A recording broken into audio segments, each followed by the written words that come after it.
제가 영상을 봤는데 안 잊혀져가지고 잠이 잘 안 오더라고요. 못 잘 때 이제 친구들한테 전화 한 번씩 돌리고 그랬었던 것 같아요. 밤에 한 12시쯤 이제 들었었고요. 점점 이제 그 인원수가 늘어나면서 손이 막 떨렸어요. 중고등학생도 있다 그래서. 지금 막 가슴이 두근두근두근해요. 여기에 딱 국가수고 갖다 놓은 순간에 막 두근두근두근하네. 그 어른으로서 젊은이들을 지켜주지 못했다는 그 죄책감이 너무 많이 크고, 제가 세월호 사건 날 때도 제가 며칠을 그냥 길을 가다가도 막 눈물이 나고 그랬었는데 지금도 마찬가지거든요.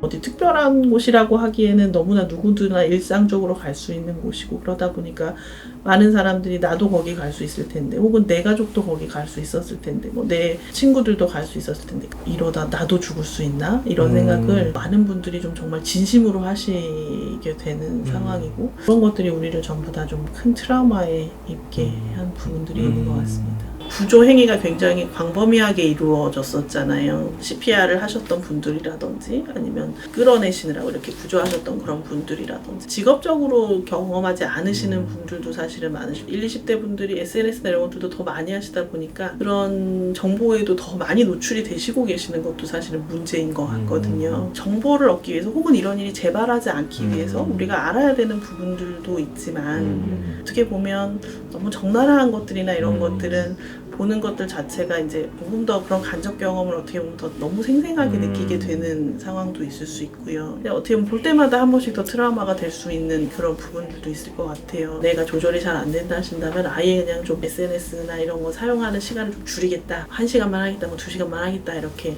의도적으로 차단을 하시는 것도 도움도 될 수 있을 것 같습니다. 그러니까 너무 참담한 그런 상황을 보게 되면 일단은 겁나게 되고 불안해지는 게 일단 첫 번째일 것 같아요. 우리가 불안이라고 하는 것들은 결국은 내가 내 몸을 보호하는 거거든요. 어떻게 보면 내 몸이 나한테 이야기를 해주는 거죠. 여기 너무 위험하니까 너 조심해야 돼 라는 그런 것들을 주는 사인으로, 제일 흔한 게 뭐 가슴이 두근거린다거나 뭐 식은땀이 난다거나, 뭐 요즘 들어서도 이제 보면 이렇게 사람 많은 곳에 가면 좀 그런 느낌을 느낀다 이러시는 분들도 상당히 있으신 것 같아요. 그랬을 때는 좀 어떻게 좀 해야 될까요? 어떻게 보면 불안이라는 거는 너무나 당연한 반응이고, 내가 너무 마음이 약하다라든지 내가 이게 뭔가 큰일 났다거나 너무 그렇게 생각하시지는 마시고 충분히 느낄 수 있는 그런 반응일 수 있다라고 또 생각을 하시면서 보시는 것들도 좀 필요할 것 같고요. 저희가 이제 나비포옹이라 해서 이렇게 혼자 이렇게 하면서 토닥토닥 하시는 것들도 말씀을 드리거든요. 내 감정이 좀 추스러지지 않을 때 그 긴급하게 좀 사용하실 수 있는 그런 부분들이고요.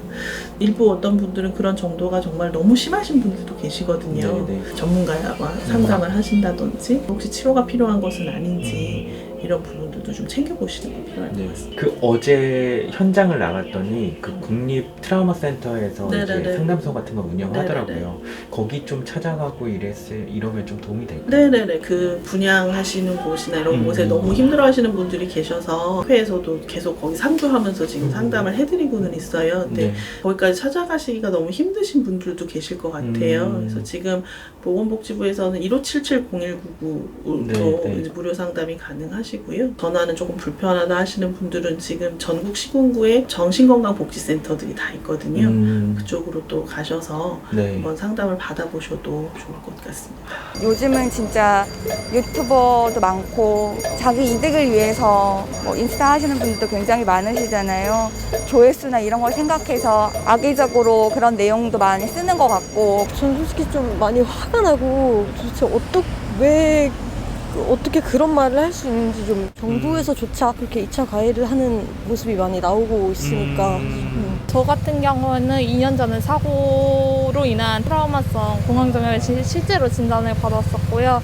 지금 계속 치료 중에 있고, 충격 방지 완화를 위해서 열심히 이제 심리 상담도 받고 했었거든요. 진짜 피해자분들하고 고인분들 그 명예를 실추하는 일이잖아요, 사실. 이게 자칫 잘못하면은 그 유가족들하고 생존자분들에게 저와 같은 상황이 올 수 있을 것 같아가지고. 나에게 일어나고 우리 가족에게 일어나고 내 주변 사람에게 일어난 것만 해도 사실은 힘든데 올바르지 않은 정보까지도 막 돌고 있는 부분들도 많은 것 같아요. 오늘도 아침에 기사를 보니까 어떤 연예인, 뭐 어떤 BJ, 뭐 누구는 뭐 그 사람들 때문이다. 거기다가 사실도 아닌 얘기들까지 붙어가지고 계속 이야기가 점점 더 커져가고 이러는 부분들은 또 어떻게 보면 이 트라우마를 우리가 다 극복해 나가야 되는 그런 상황인데 그런 상황에서 정말 계속 이게 더 어려움만 더 일으키는 그런 상황이 될 것 같습니다. 그 참사 그 당시 상황을 보니까 좀 너무 안타깝더라고요. 좀 통제가 많이 안 돼 있었던 게 거기서라도 좀 편했으면 좋겠으면 하는 마음에서 네.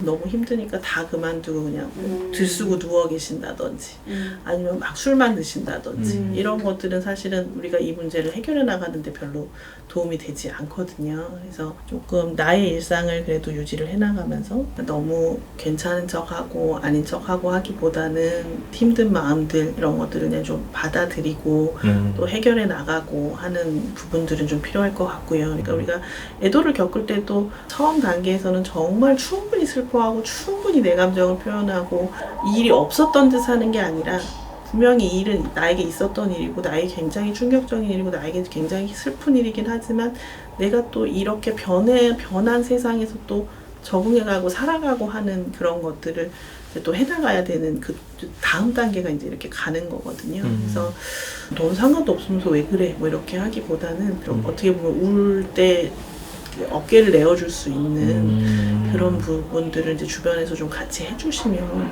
충분한 슬픔을 느끼고 난 다음에 그 다음에 이제 또 다시 시작해 나가는 그런 것들을 우리가 좀 할 수 있지 않을까 그런 말씀을 좀 드립니다.